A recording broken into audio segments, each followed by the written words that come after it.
Subject ಬೇಕಾ sir ಸಾಮಾಜಿಕ ನ್ಯಾಯದ ಪರ ವಾದ ಮಾಡಲಿಕ್ಕೆ? ಆಮೇಲೆ ಫೈನಲ್ ಆಗಿ ಸರ್ ಇನ್ನೊಂದು ಟೆಕ್ನಿಕಲ್ ಪಾಯಿಂಟ್ ನ ತಂದು ಈ ಸಮಾಜನ ದಿಕ್ ತಪ್ಪಿಸ್ತಿದ್ದಾರೆ. ಎಲ್ಲಿ ನೋಡಿ ಎಂಪರಿಕಲ್ ಡಾಟಾ, ಇವ್ರು ಹೇಳೋದೇ ಎಂಪರಿಕಲ್ ಡಾಟಾ ಅಂತ. ಎಂಪರಿಕಲ್ ಡಾಟಾ ಬರೀ ತಲೆ ಎಣಿಕೆ ಮಾತ್ರ ಅಲ್ಲ, ತಲೆ ಎಣಿಕೆ ಒನ್ ಆಫ್ ದ ಅಂಶ. ಅದು ಪ್ರಾಯೋಗಿಕ ದತ್ತಾಂಶ ಅಂತ ಇದ್ರು ಸಹ ಎಲ್ಲರೂ ಯಾವ ಸುಳಿಲ್ ಸಿಗಿಸ್ತಾ ಇದ್ದಾರೆ ನಮ್ಮನ್ನ?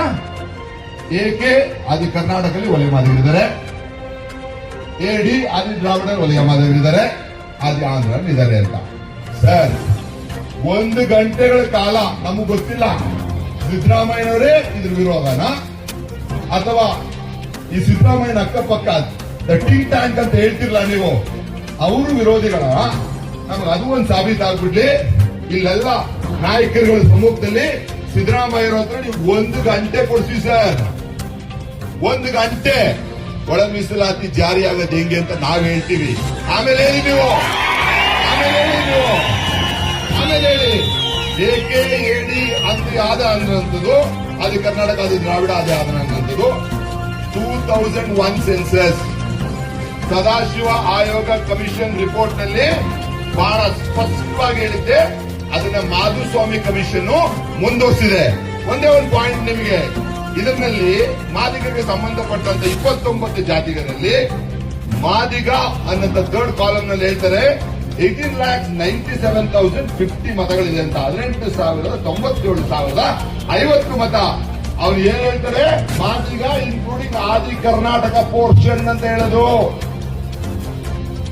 ಮಾದಿಗರ ಜೊತೆ ಆದಿ ಕರ್ನಾಟಕದಲ್ಲಿ ಇರುವಂತ ಮಾದಿಗರನ್ನು ಸೆಗ್ರಿಗೇಟ್ ಮಾಡಿ ಜೋಡಿಸಿರುವಂತದ್ದು ಬಹಳ ಸ್ಪಷ್ಟವಾಗಿದೆ. ಅಂದ್ರೆ ಸದಾಶಿವ ಆಯೋಗ ರಿಪೋರ್ಟ್ ನಲ್ಲಿ ನಮ್ಮ ಕರ್ನಾಟಕ ರಾಜ್ಯದಲ್ಲಿರುವಂತ 101 ಜಾತಿಗಳ ಅಂಕಿ ಸಂಖ್ಯೆ ಇದೆ.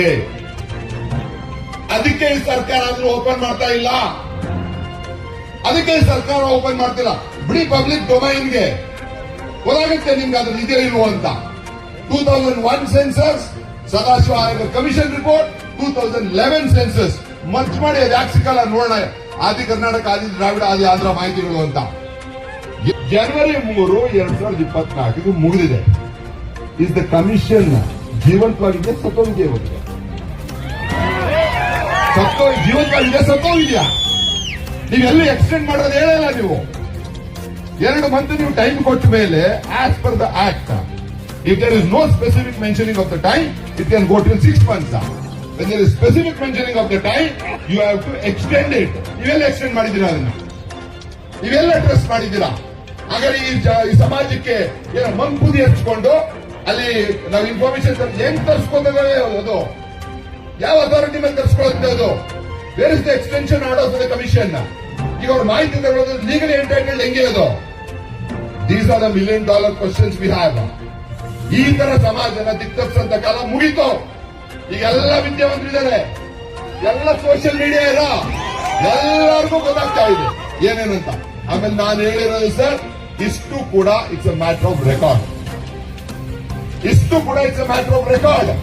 ಸಿಎಂ ಅವರು 28/10/2028 ಫಸ್ಟ್ ಕ್ಯಾಬಿನೆಟ್ ಮೀಟಿಂಗ್ ನಲ್ಲಿ ಹೇಳಿದ್ರು ಈ ದಿನದಿಂದ ಯಾವುದೇ ಹೊಸ ನೇಮಕಾತಿ ಆಗಲ್ಲ ಅಂತ. ನಾವು ನಿಮ್ಗೆ ಇನ್ನೊಂದು ಮನವಿ ಮಾಡ್ತೀವಿ. ಈ ಒಳ ಮೀಸಲಾತಿ ಮಿನಿಸ್ಟರ್ಸ್ ಗಳಿದಾರಲ್ಲ, ಅವ್ರ ಡಿಪಾರ್ಟ್ಮೆಂಟ್ ಗಳಲ್ಲಿ ಎಷ್ಟು ಮೀಸಲಾತಿಗೆ ಸಂಬಂಧಪಟ್ಟ ತುಂಬಿದ್ದಾರೆ ಅಂತ ಚೆಕ್ ಮಾಡಿ ಅಂತ.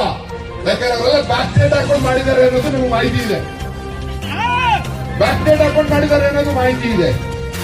ಈ ಒಳ ಮೀಸಲಾತಿ ವಿರೋಧಿ ಸಚಿವರುಗಳಿಗೆ ಪರ್ಟಿಕ್ಯುಲರ್ ಆಗಿ ಹೇಳ್ತಾರೆ, ನಾವು ಪಟ್ಟಿ ಕೊಡ್ತೀವಿ ಅದು ಯಾರು ಅಂತ. ಅವ್ರ ಇಲಾಖೆಗಳನ್ನ ತರ್ಸ್ಕೊಳ್ಳಿ, ಚೆಕ್ ಮಾಡಿ. ಸಿಎಂ ಅವರು ಹೇಳಿದ್ರೆ ನಿಮಗೆ ತುಂಬ್ತೀರಾ ಅಂತ ಅಂದ್ರೆ ಯಾವ ಮಟ್ಟಿಗೆ ಕೊಡ್ತಾ ಇದೆ ಸರ್ಕಾರ ಇದು? ಹಾಗಾಗಿ ಇನ್ನೂ ಕೂಡ ನಮಗೆ ಸಿದ್ದರಾಮಯ್ಯನವ್ರ ಮೇಲೆ ನಂಬಿಕೆ ಇದೆ. ಖಂಡಿತ ಹೋಗಿಲ್ಲ ಪೂರ್ತಿ. ನಾವು ಇನ್ನೂ ಒಂದು ಚಿಂತನೆಯಲ್ಲಿದ್ದೀವಿ.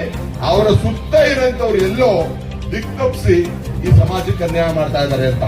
ಖಂಡಿತ ಕಡೆಯ ಅವಕಾಶ ಸರ್, ಸಿದ್ದರಾಮಯ್ಯನವರ ಹತ್ರ ಮಾತಾಡಿ ಏನ್ ಸಾಮಾಜಿಕ ನ್ಯಾಯಪರದ ನಾಯಕ ಅಂತ ಹೇಳಿದರೆ this will be A feather in is cap. ಅವ್ರಿಗೆ ಒಂದು ಫೆದರ್ ಇಂದ ಕ್ಯಾಪ್ ಆಗುತ್ತೆ ಇದನ್ನ ಮಾಡಿದ್ರೆ. 1 ಗಂಟೆ 2 ಗಂಟೆ ಸಮಯ ಕೊಡಿಸಿ ಸರ್, ನಾವು ಬಂದು ಇದನ್ನ ಸಂಪೂರ್ಣವಾಗಿ ಮಾಹಿತಿನ ಅವ್ರಿಗೆ ಮನವರಿಕೆ ಮಾಡ್ತೀವಿ. ನಾವ್ ಹೇಳ್ದಂಗ ಆ ಮನವಿನಲ್ಲಿ ಈ ರೈಟ್ ಅವರು ಯಾಕೆ ರೈಟ್ ಅವ್ರು ಅಂತ ಹೇಳಿದೆ ಅಂತ ಅಂದ್ರೆ ರೈಟ್ ಅವರೆಲ್ಲ ಮಹೇಶ್ ಅವರು ಇದಾರೆ ಪಾಪ ಬಂದು ನಮ್ಮ ಪರ ಮಾತಾಡಿದ್ದಾರೆ. ರೈಟ್ ಅವ್ರ ವಿರುದ್ಧ ಅಲ್ಲ, ಸಮಾಜ ಕಲ್ಯಾಣ ಇಲಾಖೆಯಲ್ಲಿ ಮಾಹಿತಿ ಕೇಳುವಾಗ ಒಬ್ರಾದ್ರೂ ಲೆಫ್ಟ್ ಗೋವಿ ಅಧಿಕಾರಿಗಳು ಬೇಡ ಸರ್. ಎಲ್ಲ ರೈಟ್ ಮಿನಿಸ್ಟ್ರು ರೈಟ್ ಅಧಿಕಾರಿಗಳು ಎಲ್ಲ ಇತ್ತು ಅಂತಾರೆ. What can you expect?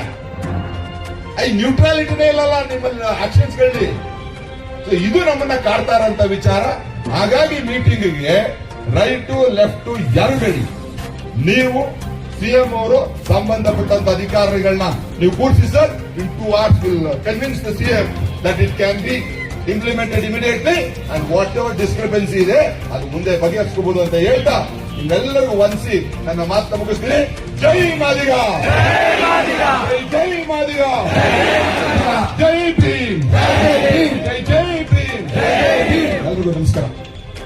ನಮ್ಮ K1 ಟಿವಿಯನ್ನು ಸಬ್ಸ್ಕ್ರೈಬ್ ಮಾಡಲು ಕೆಳಗಿರುವ ಬೆಲ್ ಐಕಾನ್ ಮೇಲೆ ಕ್ಲಿಕ್ ಮಾಡಿ, ಲೈಕ್ ಮಾಡಿ, ಶೇರ್ ಮಾಡಿ ಮತ್ತು ಕಮೆಂಟ್ ಮಾಡಿ. ಧನ್ಯವಾದಗಳು.